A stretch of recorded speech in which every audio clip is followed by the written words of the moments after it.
Queen Noamagbe Ewuare II is the fourth wife of Benin monarch, His Royal Majesty, Oba Ewuare II, and the Queen is also the biological sister of the Oba's fifth wife, Queen Isosa Ewuare II. On Thursday early morning night, Queen Noamagbe apparently used a proxy TikTok account named Queen Ewuare Backup and accused the Benin Traditional Council, BTC, of dishonest behavior, categorically stating, the BTC lied that Nigeria prominent social media streamer, Habib Hamzat Adelaja aka Peller, was not authorized access into the palace of the Benin monarch, where she accidentally met Peller and gave him a motherly welcome as the Queen of the Oba, an action the BTC has alleged she breached the palace protocol, hence, she risked being removed or sent packing from the palace, according to Queen Noamagbe in the apparent TikTok social media proxy account.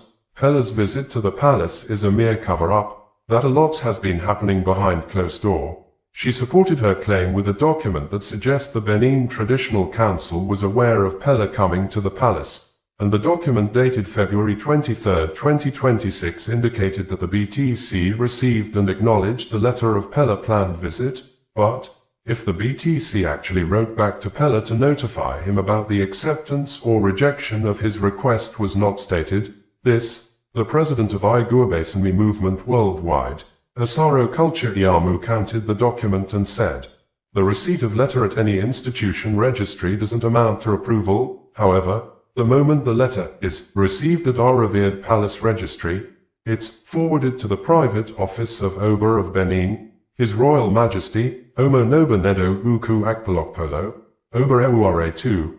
Oba of Benin will then instruct the Secretary of Benin Traditional Council, BTC, to either write formally or call those seeking for approval of their letters, especially as it's relate to royal visitations. Those who lured and deceived Peller without the approval of Benin Traditional Council, BTC, are the real problem.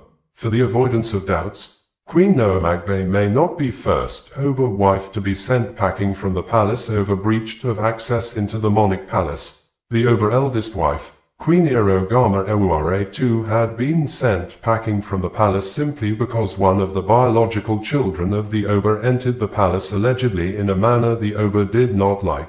This was made known in a reactionary public letter issued on December 30, 2025 by Prince Ezelekai Ewuare II, the Oba's eldest son, who is believed to be the next Oba of Benin. According to Prince Ezelekai, I want to make it very clear, my mother did nothing wrong. 6 months ago, my youngest brother allegedly barged into the palace wanting to see his father.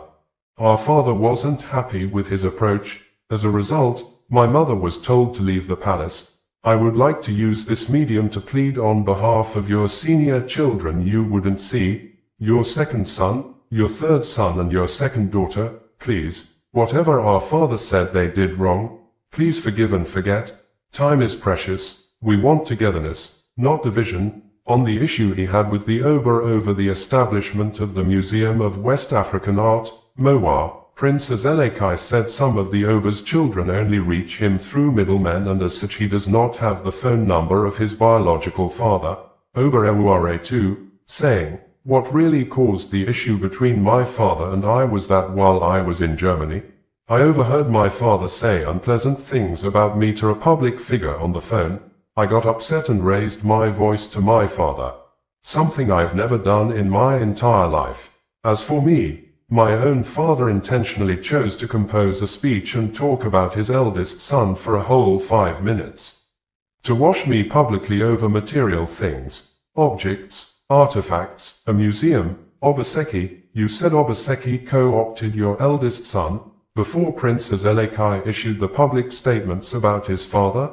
The Oba had on November 7, 2025, during his official and ceremonial visit to the Edo State Government House in Benin City, called out his eldest son, Prince Ezelekai, in a manner that seems to suggest as if the reigning Oba of Benin Kingdom has the power to choose his successor or the power to decide of whom become the crown prince, Edaikan, and thus, Oba Ewuare II created this impression when he said during his speech at the government house that being the first male child of the Oba does not automatically make you the crown prince of Benin Kingdom and the Edaikan of Oselu. saying, "It is only when the reigning Oba send a person to be the Edikon of Oselu, that is when the person is qualified to be seen and called the Crown Prince of Benin Kingdom and the Edikon of Oselu." Apparently angered by these words, Prince Ezelekai on November 11, 2025 issued a statement of apology, apparently in an aggressive manner, demanding that the Oba can take away the titles of Crown Prince, Edikon of Oselu, Oko Nukua, Ewuare and Prince from him, but his biological name, Ezelekai, meaning river does not flow and carry away sand or wash away sand, should not be tempered with, saying, the name Ezelekai was given to him by his grandfather, and we believed the name Ezelekai probably has a more deeper meaning in line with the traditions and laws of the people of Benin Kingdom, which significantly also means leadership, government, Oba or river, may flow and change, but the people, their culture, and their traditions, the sand, remain firmly in place, in line with the foregoing. We are not aware of any aspect of the Benin traditions that gives an Oba or any human on earth the power to choose or decide who becomes the Crown Prince, Edikon or the next Oba of Benin, but, in line with Benin traditions and history, we may not be wrong to say, it is only God Almighty that has the power to choose and decide for the people of Benin Kingdom the person who is qualified to be seen and called the Crown Prince, Edikon, and finally, the Oba of Benin Kingdom. Historically, only God Almighty choose who becomes the Crown Prince, Edikon and Oba by birth and preservation of the life of such a person till when times permit him to be the Crown Prince, subsequently become the Edikon and finally the Oba of Benin Kingdom, and for the purpose of clarity, we may not be wrong to say the Benin traditions demand the eldest male child of the reigning Oba to be seen and called the Crown Prince until a time the reigning Oba is aware or expecting to join his ancestors. The reigning Oba will now notify or call the Crown Prince and send him to Oselu as the Edikon of Oselu,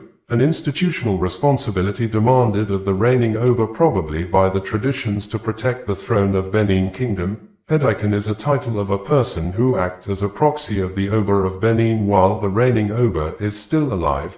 He leaves the Oselu palace and moves to the main palace of the Benin monarch to become the new Oba when the reigning Oba has finally joined his ancestors. The word proxy, according to Cambridge Online Dictionary, is someone or something that takes the place of another person or thing, or has the same meaning, purpose, etc. as the more it. For the avoidance of doubts, Crown Prince Ehaned and Eridi Awa now Oba Ewuare II was sent as Edikon of Oselu and began his move to the Oselu Palace on Saturday, March 12, 2016 while the reigning Oba Eridi Awa was still alive, and for the record, Oba Eridi Awa thereafter was announced to have joined his ancestors on Friday, April 29, 2016. Also, Crown Prince Solomon Ico Kuoba Igbi Nogo Dua Akanzua II, who later becomes Oba Eridi Awa, was sent as the Edikon of Oselu in 1978, and on June 11, 1978,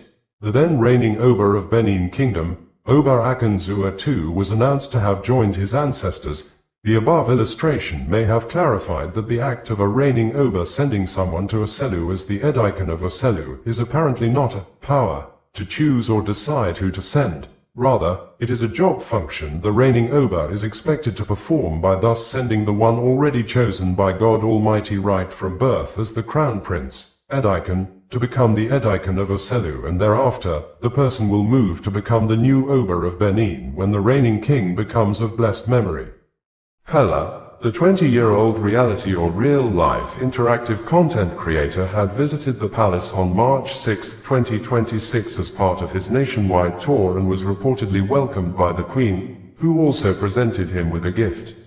However, the Benin Traditional Council described the visit as a desecration, leading to disciplinary actions including the suspension of a chief and the detention of palace staff, while Peller was also summoned. According to the apparent proxy TikTok account of Queen Noamagbe, the Queen obviously stated in proxy thus, "Hello everyone, the issues at hand isn't just because Peller came to the palace or me gifting him, a lot has been happening behind closed doors. The Benin Traditional Council lied that Peller coming to the palace was unauthorized and I brought him to the palace, but I hope I will be able to convince you all that Peller coming to the palace was authorized. Look at the stamp on this letter, shows that it was approved by Benin Traditional Council, but they're all lying on my head. But what I want you to know is that this isn't the main problem, because there are other issues way bigger than what you all thinks. Thanks to those people who have reached out just to check on me and to make sure I'm fine. On March 16, 2026, in a press release signed and made available by Frank Irabor, the Secretary of the Benin Traditional Council, the BTC said, "The Benin Traditional Council, BTC, wishes to address the public regarding a serious breach of protocol and desecration of the sacred precincts of the palace, which occurred on Friday the 6th of March 2026. The council confirms that an individual, Habib Hamzat Adelaja, a social media influencer popularly known as Peller, gained unauthorized access to the palace premises on the said date. Mr. Adelaja and his entourage entered the palace without the requisite permission from the council, and their subsequent conduct caused significant embarrassment and a breach of the peace within the palace grounds. The Benin Traditional Council views this incident with the utmost gravity. The palace is not a public thoroughfare or a location for frivolous content creation. It is the ancient and spiritual seat of the Oba of Benin, governed by centuries of tradition, custom, and sacred protocols. The council has conducted a preliminary investigation into the circumstances that allowed this unauthorized access. Consequently, stringent disciplinary measures have been taken against palace staff and chiefs who aided this mischievous act. Specifically, a chief who was implicated in the incident has been suspended indefinitely from the palace. A staff member of the Benin Traditional Council, identified as Mr. Omuemu, has been detained by the Nigeria police force. He has been charged to court for causing a breach of the peace and abetting the unauthorized entry. Furthermore, it is with deep regret that the council confirms that a queen of the palace who was unfortunately featured in the incident is now facing serious disciplinary proceedings in accordance with Benin traditions and customs. These proceedings may inadvertently result in her removal from the palace. Following the incident, the council, utilizing the same channels within the palace that facilitated the initial entry, extended an invitation to Mr. Habib Hamzat Adelaja, Peller. He was requested to appear before a committee of chiefs tasked with investigating the matter to provide his own side of the story. Regrettably, Mr. Adelaja has failed to honor this invitation. The council is therefore using this public medium to demand that Mr. Adelaja present himself immediately to the relevant authorities within the council. His unapproved visit has caused untold distress to so many people, and as such, he must tender an unreserved written apology to the palace for his unauthorized access and the embarrassment caused.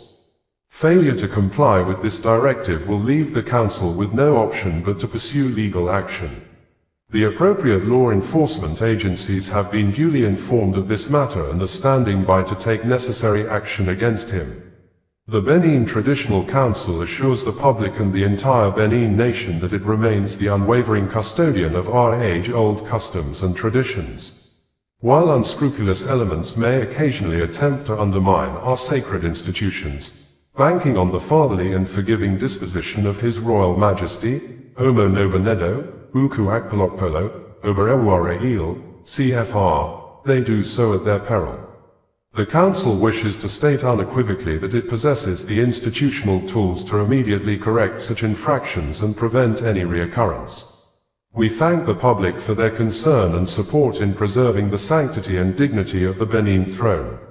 On November 11, 2025, the believed Crown Prince of Benin Kingdom and the Edikan waiting for his time to be sent to Oselu, Prince Ezelekai Ewuare II issued a public statement via his verified Instagram account, and said thus, "Domo Umugan, hope you're well. El hoped it would never get like this, especially my father addressing in-house publicly. I have apologized several times before, but it seems El need to do it again. I am sorry for how El spoke to you. I'm your son and I'm only human. You are our father, we all look up to you and love you dearly, so of course, as our king, you can take Crown Prince, Oko New Kua, Prince, Edikan of Oselu and Ewuare, but please, Laho, leave, Azelekai, for me because my grandfather gave me that name. You raised me with morals, values and integrity. As your son imperatively, one thing you can always count on is that I will tell you what others wouldn't tell you and speak my opinion on issues that others might be too worried to touch on. I'll use this medium to plead. Please handle the current situation on ground with sagacity.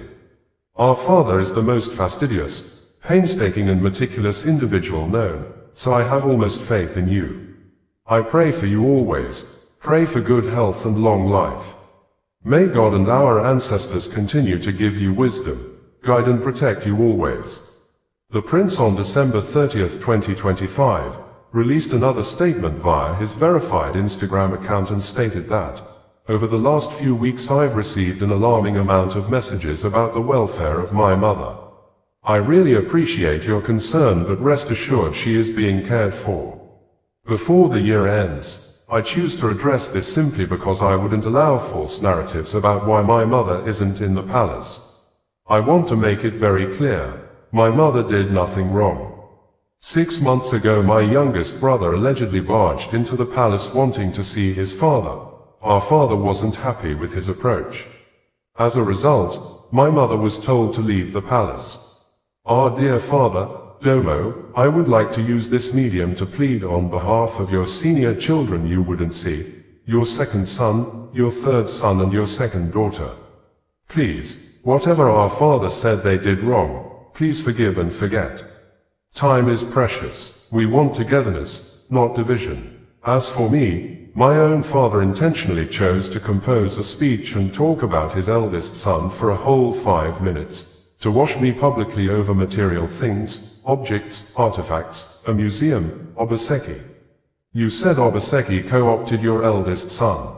Domo, our father omitted to mention the part where you were aware and gave your blessing for me to be on the Legacy Restoration Trust. It was after I got to Germany that my father then told me on the phone that he had changed his mind about me being on the board. I remember being so befuddled and shocked. There is no way on this earth I would ever be a part of something of this magnitude without getting green light from you, on God and our ancestors. I tried informing you a few times before I left to Germany, but as our father recalls, you chose to put middlemen in between our direct communication, which meant you never got my message on time. You didn't give anyone your direct number, so I couldn't pick up the phone to inform you personally beforehand. What really caused the issue between my father and I was that while I was in Germany, I overheard my father say unpleasant things about me to a public figure on the phone. I got upset and raised my voice to my father, something I've never done in my entire life. Hence why I aforementioned, I'm only human. Afterwards, I realized the mistake I made. I pleaded and apologized for 4 years straight, wrote countless remorseful letters, but yet you chose not to forgive and rather keep malice for this long. I didn't know you had this kind of mind towards your own son, your first son if I may add. Why not just call and berate, castigate me privately? After all, I said I was sorry several times. After all, no one knew about this but you and I. It was a father and son issue, that was it, something private, sensitive but infinitesimal. You've always taught us not to air our dirty laundry in public, but the teaching went out the window that day in Government House. You chose to bring our private business to the public domain, which was so sad and heartbreaking to watch. My senior sister being on stage with you made me question her intentions towards me, and that's a horrible feeling. If our father feels there was nothing wrong with what was said that day, then who am I to say or think otherwise? Domo, I'll deal with however you decide to treat me, but please don't mistreat our mother. I worry about her sometimes. She's not as young as she used to be. My mother has done nothing wrong. She has stood by you for years, raised your children with you for years. She's mother to all, just as you are father and king to all. Please, she doesn't deserve this treatment. The year is coming to an end. I'm on my knees. Let our mother back into her home. To our leaders, as we enter 2026, I pray for unity, togetherness, progress, development and peace. Positive projection of Edo should be priority. Our long-awaited visit also coincides with time that the long controversial museum called MOA announced plans for its opening.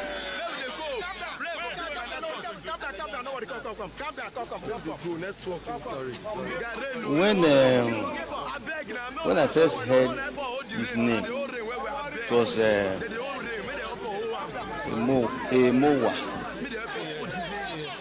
MOA. Now MOA.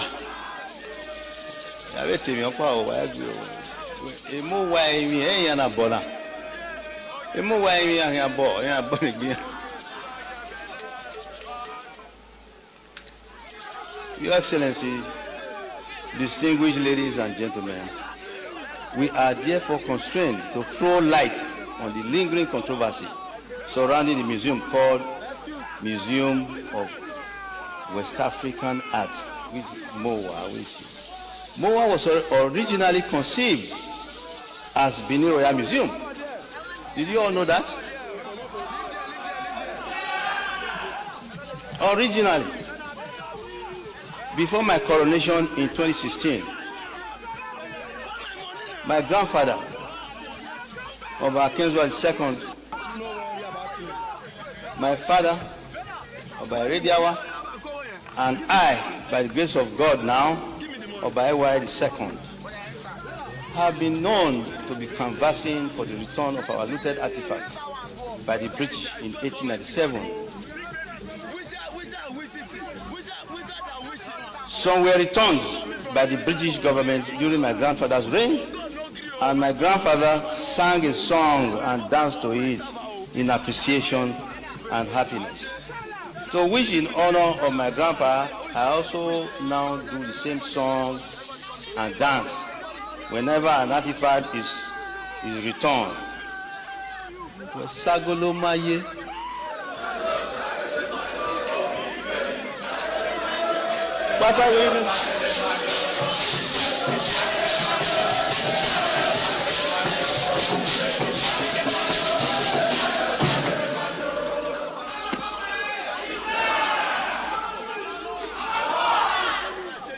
As if it is a kind of mysterious way to summon the return of other artifacts out there to come home. That song. Yes, home, to be housed in the proposed Benin Royal Museum. Not anywhere else. Some were returned during my father's reign. This was well celebrated during the former governor's comrade Oshomoli's administration, who joined the palace to receive the artifacts. As a diplomat, I carried on the struggle of my fathers for the return of the artifacts to the palace, to far corners of the globe, because I was fortunate to serve my country in several countries. I presented my letters of credence to the King of Sweden, King of Norway, and Queen of Denmark, and President of Finland, President of Angola, President of Rome, and Albania, Republic of Albania. I invited Godwin Obaseki shortly after he was sworn in 2017. I intimated him of how much my father and I had been fighting for the return of the stolen artifacts. I solicited for his collaboration, being the new governor of the state and I the new Oba on the throne. He promptly agreed to support this effort. On my second coronation anniversary, he was called to make some remarks and surprised everyone when he informed us that he had been meeting with the Benin Dialogue Group, some museums, and international donors who were already cooperating with him for the setting up of the Benin Royal Museum, and that he has invited them to Benin for the next meeting. He then said he couldn't see any better coronation anniversary gift he could give to me than that. Everyone applauded him, but somehow I was not so excited. I had a bad feeling about it. Instead of me to be jumping for joy, I had a bad feeling about it, as if something was wrong or going to go wrong. I'm sure my ancestors were prompting me not to believe the story.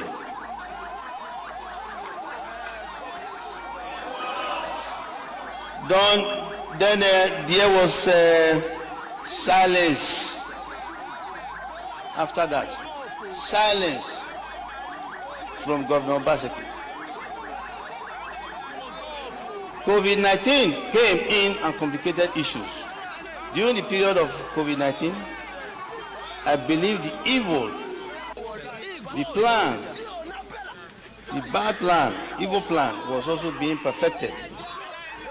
Perhaps that was the period they now found out that a lot of money is coming with the artifacts to the palace, and then they decided to divert it to their own pockets. Suddenly, I saw that they co-opted my eldest son into their conspiracy because they felt they would see him as the Crown Prince of Benin. If they see him as the Crown Prince of Benin, that would prove that they are collaborating with the palace.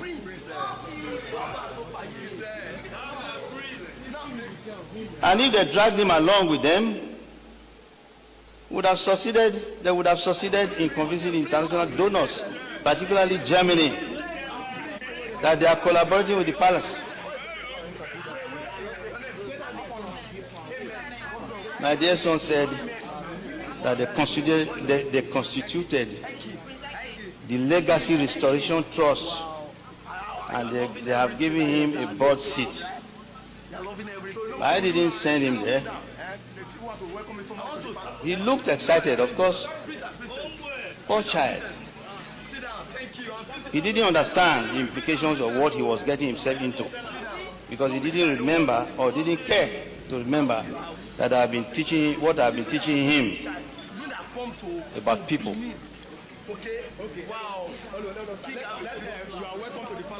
For avoidance of doubt, the German government et al. And others, who did not even understand our traditions and did not care to come to the source to find out for reasons best known to them, perhaps because they were also having interests of their own in the artifacts. They would have found out that the eldest son of the Oba of Benin is not automatically the Crown Prince of Benin, even though our system of succession is based on the principle of primogeniture, until his father, the reigning Oba, pronounced him so and direct him to Uselu to preside over Uselu as the Dakin of Uselu. Or until then, he is regarded as just the first prince or senior prince in Benin. They will say Oko no Hua. So were we all, and my father. I was also involved in a ceremony in the palace that formally sent me to Uselu. With Comrade Oshomole was there at the time, was the governor, and a lot of crowd trekked, as we have to do it, in line with tradition. Trekked all the way to Uselu. Took residence before technically, officially, I became the Crown Prince, became the Edake of Uselu. Anything short of that is window dressing and cosmetic. They decided to drag this, my eldest son that I loved, into a conspiracy against his own heritage. And he was thanking them for it. He also let himself be dragged into the conspiracy for obvious reasons, because he refused to listen to the counsel of his father, the king, that thought has been nurturing him since birth.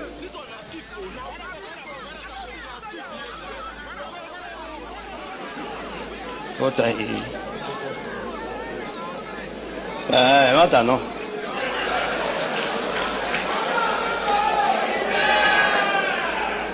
Your Excellency, Mr. Governor, 2 days ago, my people protested against the purported opening of the so-called MOA. It will be recalled that during the time of your predecessor in office, I suggested to him that the Edo State government should support the Oba of Benin in the pursuit of the return of the artifacts and the building of the Benin Royal Museum. This was duly agreed to by the erstwhile Governor Godwin Obaseki in conjunction with the National Commission for Museums and Monuments. I gave several referral letters to the then DG, Director General Abbas Tijani, for him to be able to negotiate with different museums in Europe and America. Surprisingly, I was no longer put in the picture of the pursuit of these artifacts and the support for the building of the Benin Royal Museum. Several agreements were signed by the then Director General of the NCMM on behalf of the Oba of Benin, which I never saw up to now. Tijani Abbas and Godwin Obaseki conspired against the palace of the Oba of Benin and started building what they called a Dome Museum of West Africa as a MOA. I was never put in the picture anymore. It was very sad to me. It was later made known that the finance for the MOA, which they were building, was actually gotten from foreign donors who were made to believe that the Benin artifacts that will be returned will be housed in the Benin Royal Museum. The structure that is standing there was actually supported by foreign donors and the goodwill of the Oba of Benin to build a royal museum, the Benin Royal Museum. The so-called MOA is not a state government, it's not a state government project. It is a project that is meant to house Benin bronzes in the museum known as the Benin Royal Museum. I have to keep on re-emphasizing this. I am therefore in support of my people who came out a few days ago to protest against MOA opening of any sort. I therefore urge the state government to ensure that the MOA structure, which is under probe by the Edo State House of Assembly, is fully investigated and the source of finance and ownership made known. Your Excellency, for the information of the general public, the foreign donors are actually seeing this MOA structure as Benin Royal Museum. And I urge Your Excellency to let it be so.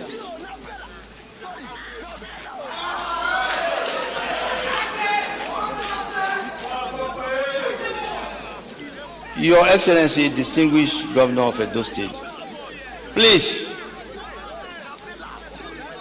this was like my appeal to President Buhari in his private party that he had. I appealed to him with the former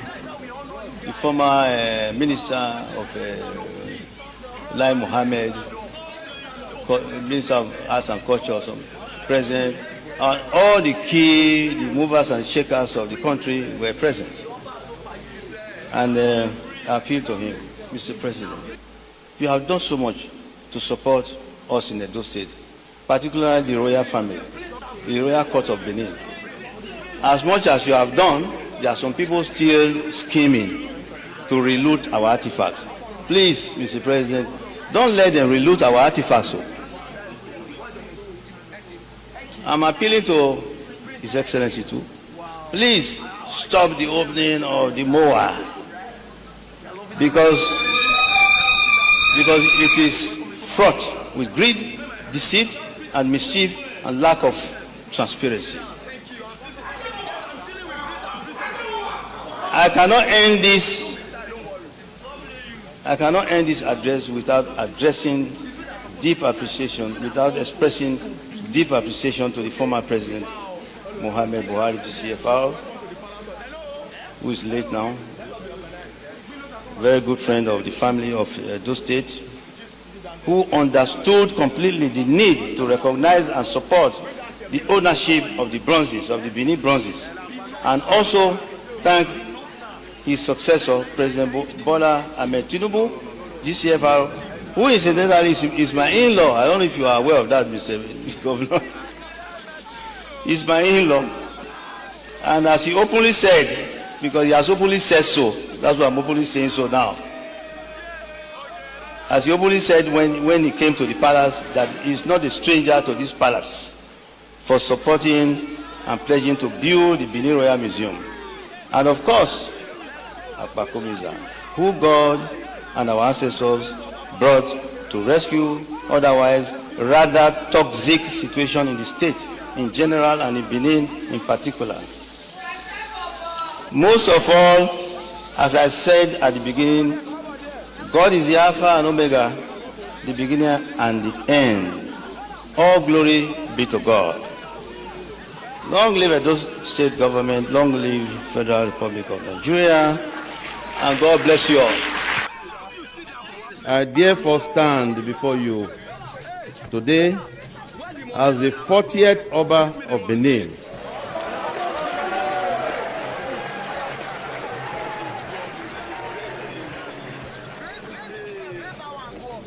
A direct descendant of Oromiya, the son of Oduduwa, whom the Benin people of that era knew as a Kaladira, their self-exiled prince, who later became ruler in Ile-Ife. The Benin people recognize Oduduwa and his origin, but it is not our place to force this recognition on others outside our boundaries. The history of the world is a shared one, and there will certainly be unexpected connections in future. This is thus a time for unity and not divisiveness, a time for mutual respect. Bringing you the news in a more digital way. Armed Forces of Nigeria, AFN, has stated that its men resisted and pushed back a group of Islamic State of West Africa Province, ISWAP fighters at Malam Fatori area in the Abadam local government area of Borno State early morning on Wednesday, after the ISWAP fighters launched a simultaneous 5 multiple and separate offensive attacks against the troops of the Joint Task Force, Northeast Operation Hadankai.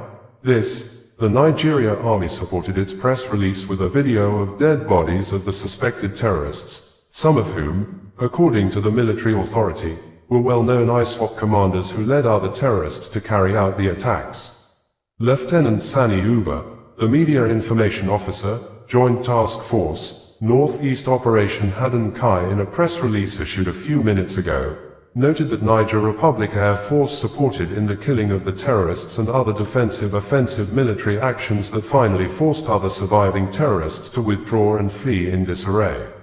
Accordingly, the press release reads verbatim thus: troops of the Joint Task Force, Northeast Operation Hadankai, OPHK, in the early hours of Wednesday successfully repelled a coordinated and simultaneous 5-pronged terrorist attack on own positions at Malam Fatori in Sector 3. The terrorists, who advanced in large numbers on foot and deployed armed drones in a desperate bid to breach the defenses of locations of troops, particularly along the frontage of Bravo Company from the Duguri General area, were met with overwhelming resistance. Having maintained full situational awareness of the battle space, troops had anticipated the attack and deliberately prepared an offensive-defensive battle designed to decisively defeat and annihilate the assault elements. Through disciplined fire control, coordinated maneuver and superior tactical execution, the attackers were engaged, disrupted and routed in disarray, with no fewer than 80 terrorists neutralized during the engagement. Additionally, the firefight was further reinforced by precision of close air support from the air component of Operation Haddon-Kai, complemented by rapid strike passes from allied Nigerian air assets, which compounded the pressure on the fleeing insurgents. Exploitation of the engagement area led to the recovery of a substantial cache of weapons, ammunition and combat enablers, including 52 AK-47 rifles, 8 PKT machine guns, 7 RPG tubes, 5 general-purpose machine guns, GPMGs, over 3,000 rounds of assorted 7.62mm ammunition, 21 RPG bombs, 9 locally fabricated IEDs, multiple magazines, communication radios and components of armed drones deployed by the terrorists. Despite the scale and intensity of the assault, own troops recorded minimal casualties, with 4 soldiers wounded in action and promptly stabilized, while follow-on battle damage assessment of air interdictions remains ongoing. Significantly, the operation resulted in the neutralization of 3 high-profile terrorist commanders, namely Malam Abdulrahman Gobara, Malam Bayuram and Abu Ayuba, who were key figures in coordinating and leading the failed assault. Furthermore, several other identified fighters were eliminated during the engagement, including Zarqawi, Barbunu, Rawa Fanami, Abu Asuwati, Yulama Mil, Abu Aisha, Sulaimana, Abu Rijal, Abu Ali, Abu Ghana Karia and Amodu Hirasama. The elimination of these commanders and fighters represents a severe disruption to the terrorist command structure and operational capability within the Axis.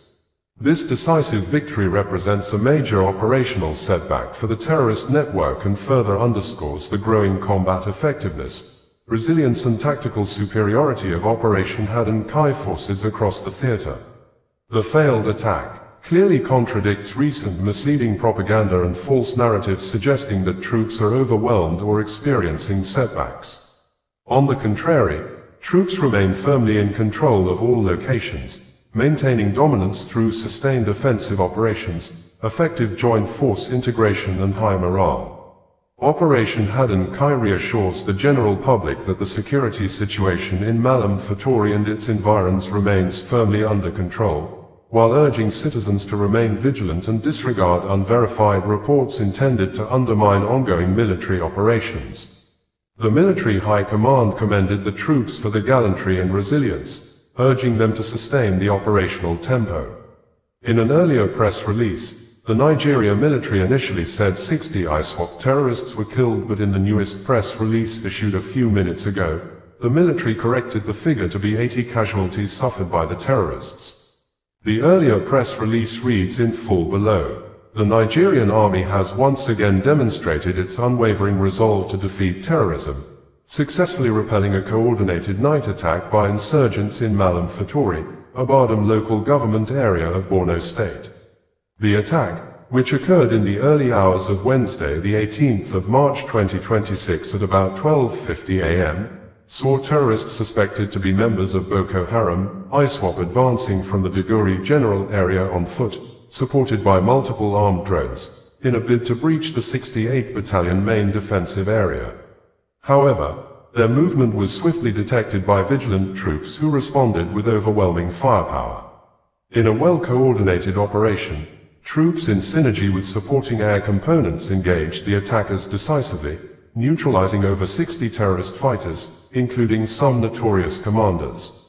The intense firefight forced the remaining insurgents into a disorganized retreat towards the Arege general area. Troops have since commenced exploitation operations to pursue and eliminate the fleeing terrorists, while intelligence, surveillance and reconnaissance platforms are being deployed to dominate the adversary's withdrawal routes and prevent regrouping. The Nigerian army remains resolute and committed to sustaining offensive operations against terrorist elements, while reassuring law-abiding citizens of its dedication to safeguarding lives and property across the country. Bringing you the news in a more digital way. Nigeria military authority has placed the citizens and residents in the West Africa country on a high alert over increased security threats in the country, following apparent multiple suicide bombings on Monday in the northeastern state of Borno State, wherein the Nigeria police force confirmed 23 people were killed and 108 other persons sustained injuries when bombs exploded almost at the same time at 3 different locations in Maiduguri, the state capital, at locations which included the post office area, Monday market access and the entrance to the University of Maiduguri Teaching Hospital, UMTH during the period of iftar, breaking of fast, hours after the Borno State Command of the Nigeria Police Force had reported earlier on Monday that suspected Boko Haram, ISWAP terrorists made an attempt to infiltrate into the state capital with sporadic gunshots and explosions at Ajulari Cross, Kofa area of outskirt of Maiduguri Metropolitan Council, MMC, and Damboa Maiduguri Road in Damboa local government area. And the latest activities and official reports indicated that the ISWAP and Boko Haram terrorists may have advanced and taken some positions closer to the state capital. This, the Nigeria Police Force said. The Borno State Joint Security Operatives has begun aggressive patrols within the Maiduguri Metropolitan Council and appealed to residents to alert the security agency for emergency response with contact numbers 08068075581 or 08023473293. Lieutenant Colonel Sani Uba, the Media Information Officer of Joint Task Force in the Northeast Operation Haddon Kai in a press release on Monday, said, the Headquarters Joint Task Force Northeast Operation Haddon Kai, OPHK, wishes to inform the general public of suicide bomb explosions that occurred at about 7:05 p.m. on Monday the 16th of March 2026, in Maiduguri Metropolitan Council, MMC. The explosions were carried out by suspected Boko Haram terrorist suicide bombers who detonated improvised explosive devices at 3 different locations within the city, namely the post office area, Monday market access and the entrance to the University of Maiduguri Teaching Hospital, UMTH, during the period of iftar, breaking of fast. The cowardly attacks targeted crowded public areas in an attempt by the terrorists to inflict mass casualties and create panic within the metropolis. Troops of Operation Haddon Kai, in conjunction with the Nigeria Police Explosive Ordnance Disposal, EOD, team and other sister security agencies, responded swiftly to the incident and immediately secured and cordoned off the affected locations to prevent further harm. Emergency response teams, including personnel from the National Emergency Management Agency, NEMA, and other medical service providers, promptly evacuated casualties to the General Hospital, Specialist Hospital and the University of Maiduguri Teaching Hospital for urgent medical attention. Medical teams are currently attending to injured victims at various health facilities across the city, while emergency responders continue rescue and evacuation efforts at the affected locations. Preliminary information further indicates that the terrorists may have deployed multiple suicide bombers into Maiduguri with the intention of carrying out coordinated suicide bombings at crowded locations. Security forces have therefore intensified surveillance, patrols and counter-wide measures across the metropolis to track down any remaining suspects and prevent further attacks. Members of the public are therefore urged to remain calm but vigilant, avoid crowded areas where possible and promptly report any suspicious persons, unattended items or unusual activities to the nearest security agency. Operation Haddon Kai commiserates with the families of the victims and assures the public that troops and all security agencies remain fully committed to safeguarding lives and property while relentlessly pursuing terrorist elements responsible for these heinous acts. State-owned media, NTA, in a news post published on its social media platforms on Tuesday, reported that the Headquarters Joint Task Force Northeast Operation Haddon Kai has warned the public, especially those across the Northeast, to beware of increased security threat as recent developments indicate an increased threats of suicide bombing attacks by Boko Haram, ISWAP terrorist elements during the final days of Ramadan. A statement by the Media Information Officer, Headquarters Joint Task Force, Northeast, Operation Hadankai, Lieutenant Colonel Sani Uba says, the unfortunate incidents recorded in Maiduguri on Monday evening, around Monday Market, Post Office, and the entrance of the University of Maiduguri Teaching Hospital, leading to casualties, further highlight the continued intent of terrorist elements to target densely populated civilian locations in order to create panic and gain propaganda advantage. It adds, historical patterns show that terrorist groups often intensify their activities during significant religious periods, particularly around the 27th and 29th days of Ramadan, when places of worship, markets, motor parks, and other public gathering areas experience increased inhuman traffic. Accordingly, to forestall repeat occurrences, members of the public across the Northeast region have been strongly advised to remain security conscious, vigilant, and observant of their surroundings, particularly in crowded locations such as mosques, prayer grounds, markets, shopping areas, bus terminals, hospitals, and major road junctions. Worshippers attending night prayers, Tarawih and Tahajjud and other religious gatherings are encouraged to exercise caution and cooperate with security personnel conducting screening and access control procedures. The public is advised to observe the following precautionary measures. Remain alert to suspicious persons or unusual movement, behavior, particularly individuals loitering around crowded areas or attempting to avoid security checks. Report unattended bags, parcels, or suspicious objects immediately to the nearest security personnel.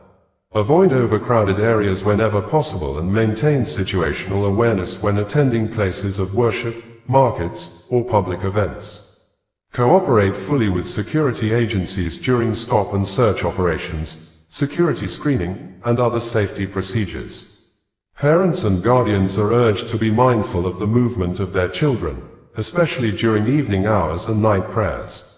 Community, opinion leaders, religious authorities, market associations, and transport unions are also encouraged to support ongoing security efforts by sensitizing members of their communities and promptly reporting any suspicious activities. Security agencies across the region have already heightened operational readiness and increased surveillance, patrols, and protective measures around critical locations and population centers. These measures are aimed at preventing further terrorist attacks and ensuring that citizens can observe the remaining days of Ramadan and the forthcoming Eid celebrations in peace and safety.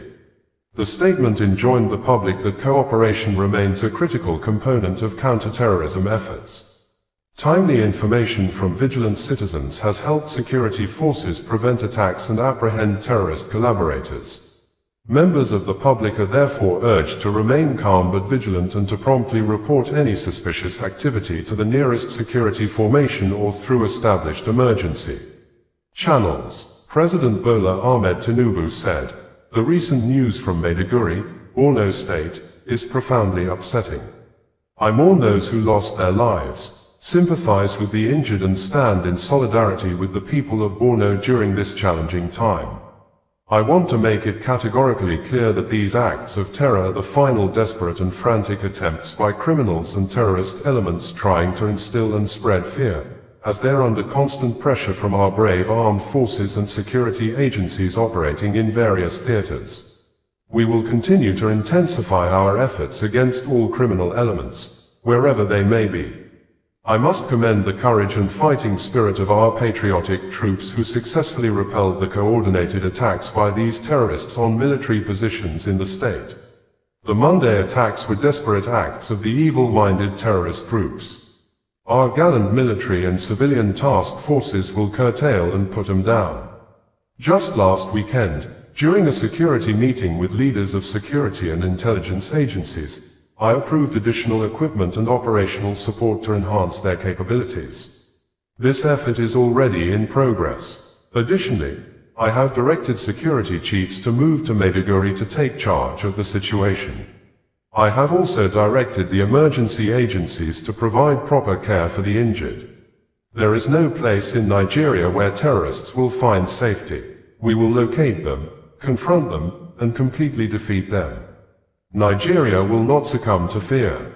The Borno State Command of the Nigeria Police Force stated in a statement that, following the devastating suspected suicide IED explosions that occurred at about 19:24 hours on the 16th of March 2026, at Maiduguri Monday Market, University of Maiduguri Teaching Hospital, UMTH Gate, and Post Office Flyover Area, Maiduguri, preliminary investigation reveals that the incidents were carried out by suspected suicide bombers. Regrettably, a total of 23 persons lost their lives, while 108 others sustained varying degrees of injuries. Following the incidents, a combined team of police tactical units, the military, and other joint security operatives were swiftly deployed to the affected areas. The scenes were immediately secured, cordoned off, and subjected to thorough sweep operations by Police Explosive Ordnance Disposal (EOD) Unit Base 13 Maiduguri to rule out the presence of any additional threats. The Commissioner of Police, CP Naziru Abdulmajid, visited the affected locations to conduct an on-the-spot assessment of the situation and to evaluate ongoing response efforts. He commiserated with victims and their families, while assuring the public of the command's unwavering commitment to safeguarding lives and property. Victims were promptly evacuated by emergency responders, including the National Emergency Management Agency, NEMA, and the State Emergency Management Agency, SEMA, to medical facilities where they are currently receiving treatment. Borno State Police Command wishes to state that normalcy has been fully restored in the affected areas. Meanwhile, joint security operatives have heightened security presence and surveillance across Maiduguri and its environs to prevent any further occurrences. Investigations are ongoing to further ascertain the circumstances surrounding the incidents and to bring perpetrators to justice. The Borno State Police Command urges members of the public to remain calm, vigilant, and to promptly report any suspicious movements or objects to the nearest security agency, ASP Nahum Kenneth Dasso, the Borno State Police Command Public Relations Officer stated this in a press release on Monday. In an earlier press release issued on Monday, the Police Public Relations Officer of Borno State Command, ASP Nahum Kenneth Dasso said, following widespread reports of sporadic gunshots and explosions which raised public concern and attracted attention, the Borno State Police Command wishes to clarify that the incidents were a result of attempted infiltrations by suspected Boko Haram, ISWAP terrorists at Ajulari Cross, Kofa area of outskirt of Maiduguri Metropolitan Council, MMC, and Damboa Maiduguri Road, Damboa Local Government Area. The incidents occurred on the 16th of March 2026 at about 0000 hours in Ajulari Cross, Kofa, MMC, and 1 o'clock hours along the Damboa Maiduguri Road axis in Damboa Local Government Area, when suspected terrorists attempted to infiltrate the areas. In a swift and coordinated response, joint security operatives who were already on heightened alert engaged the insurgents and successfully repelled the attacks, forcing the terrorists to retreat. During the operations, no casualties were recorded among security personnel or civilians. However, the insurgents are believed to have suffered casualties and injuries, though the exact figures are yet to be confirmed. The Commissioner of Police, Borno State Command, reassures residents of the command's continued commitment to safeguarding lives and property and maintaining peace across the state. He further urges members of the public to remain vigilant, avoid spreading unverified information, and continue to support security agencies with timely and credible intelligence. Further developments will be communicated as investigations and security operations continue. ISWAP Radio, bringing you the news in a more digital way. ISWAP Radio, bringing you the news in a more digital way.